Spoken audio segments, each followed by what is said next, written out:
Hello, ചെറിയൊരു യാത്ര പോയാലോ? അത് ഒട്ടും പ്രീപ്ലാൻഡ് അല്ലാതെ പെട്ടെന്ന് പോകാൻ തോന്നി, അങ്ങനെ പോയി. അങ്ങനെയുള്ള ഒരാളാണ് കേട്ടോ ഞാൻ. നിങ്ങൾ അങ്ങനെയാണോ? കൊച്ചിയിൽ ഇത്രയും മനോഹരമായിട്ടുള്ള ഒരു സ്ഥലം ഉണ്ടെന്ന് കുറച്ചു മുമ്പേ ഫ്രണ്ട്സ് പറഞ്ഞിരുന്നു. പക്ഷെ ഇപ്പോഴാണ് എനിക്ക് പോകാൻ സാധിച്ചത്. കാക്കനാട് നിന്നും വെറും 29 കിലോമീറ്റർ അകലെ ഉള്ള അരീക്കൽ വാട്ടർഫോൾസ്. ഇൻഫോ പാർക്ക് വഴി റബ്ബർ തോട്ടങ്ങളും പൈനാപ്പിൾ തോട്ടങ്ങളും ആസ്വദിച്ച് ബൈക്കിലൂടെ ചെറിയ മഴയത്ത് പാമ്പാക്കൂടെ എത്തിച്ചേർന്നു. സാധാരണ വെള്ളച്ചാട്ടം കാണാൻ പോകുമ്പോഴുള്ള എന്റെ പ്രധാന സംശയമാണ് അവിടെ വെള്ളം ഉണ്ടാകുമോ എന്നുള്ളത്. എന്നാൽ ഇത്തവണ നല്ല മഴക്കാലം ആയതുകൊണ്ട് നിറയെ വെള്ളം ഉണ്ടാകും എന്നുള്ള പ്രതീക്ഷയിലാണ് ഞാനിവിടെ എത്തിച്ചേർന്നത്. എൻട്രൻസ് ഫീസ് ആയിട്ട് 20 രൂപയാണ് ഒരാൾക്ക് കൊടുക്കേണ്ടത്. റബ്ബർ തോട്ടങ്ങളാണ് ചുറ്റും, ഫുൾ പച്ചപ്പ്. ഓരോ സ്റ്റെപ്പ് ഇറങ്ങുന്നതോടൊപ്പം അങ്ങകലെ കാണുന്ന വെള്ളച്ചാട്ടം അടുത്തടുത്ത് വരാൻ തുടങ്ങി. പിന്നെ എടുത്തു പറയേണ്ട ഒന്നാണ് നല്ല വെള്ളിക്കൊലുസ് കിലുങ്ങുന്ന പോലെയുള്ള വെള്ളത്തിന്റെ ശബ്ദം. അതും അടുത്തടുത്ത് കേൾക്കാൻ തുടങ്ങി.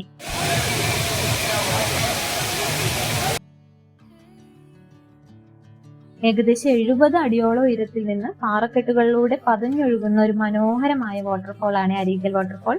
ഇന്നത്തെ യാത്ര വെറുതെ ആയില്ല കേട്ടോ. ഞാൻ എക്സ്പെക്ട് ചെയ്ത പോലെ തന്നെ നല്ലോണം വെള്ളം ഉണ്ടായിരുന്നു. ഒരുപാട് ഇഷ്ടപ്പെട്ടു. ഇവിടെ വെള്ളത്തിൽ ഇറങ്ങാൻ കഴിയുന്ന തരത്തിൽ 3 തട്ടുകളായി വെള്ളം വീഴുന്ന ഭാഗത്ത് തടയണകൾ നിർമ്മിച്ചിട്ടുണ്ട്. ഒരുപാട് ആളുകൾ എസ്പെഷ്യലി കുട്ടികളോടൊപ്പം കുളിക്കുന്നുണ്ടായിരുന്നു. പക്ഷെ മഴ പെയ്ത് കഴിഞ്ഞത് കൊണ്ടാണോ എന്നറിയില്ല, വെള്ളത്തിന് നല്ല ഫോഴ്സ് ആയിരുന്നു. ശ്രദ്ധിച്ചില്ല, മുകളിൽ നിന്ന് സ്ലിപ്പ് ആവും. അതുകൊണ്ട് ആസ്വദിക്കുമ്പോൾ ശ്രദ്ധിച്ച് ആസ്വദിക്കുക. നല്ല തണുത്ത വെള്ളം, ശരിക്കും ഒന്ന് റീഫ്രഷ് ആകുന്ന സ്ഥലമാണ് അരീക്കൽ വാട്ടർഫോൾ. വെള്ളത്തിൽ ഇറങ്ങി കുളിക്കുവാണെന്നുണ്ടെങ്കിൽ, കാരണം നമ്മൾ വെള്ളം കണ്ടാൽ എന്തായാലും ഇറങ്ങുമല്ലോ, ഡ്രസ് ചേഞ്ച് ചെയ്യാനായിട്ട് താഴെ ചേഞ്ചിങ് റൂം ഉണ്ട്. നമുക്ക് അവിടെ പോയിട്ട് ചേഞ്ച് ചെയ്യാം കേട്ടോ.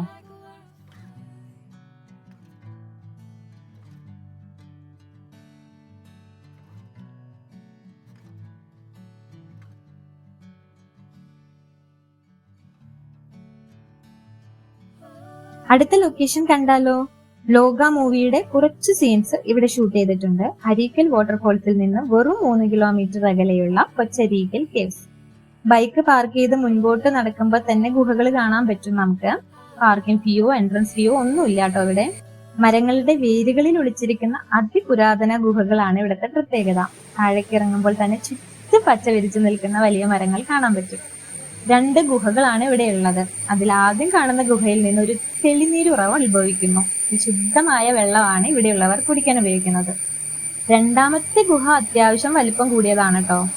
രണ്ടാമത്തെ ഗുഹയിലേക്കുള്ള വഴി എന്ന് പറയുന്നത് ഇവിടെയുള്ള മുത്തശ്ശി മരത്തിന്റെ പടർന്ന വേരുകളാണ്.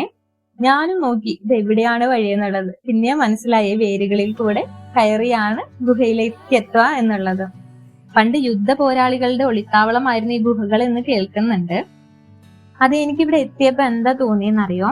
നമ്മൾ ഈ യക്ഷിക്കഥകളൊക്കെ കേട്ടിട്ടുണ്ട്, വായിച്ചിട്ടുണ്ട്, യക്ഷികളുള്ള സിനിമകൾ കണ്ടിട്ടുണ്ട്. ഇതിലെല്ലാം കോമൺ ആയിട്ട് മന്ത്രവാദം നടക്കുന്ന ഒരു സ്ഥലം ഉണ്ടാവും.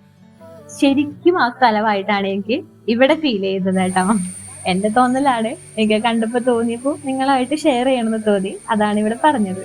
പിന്നെ കൊടും കാടുകളിൽ കണ്ടുവരുന്ന വൻ മരങ്ങളാണ് ഈ ഗുഹയ്ക്ക് ചുറ്റുമുള്ളത്.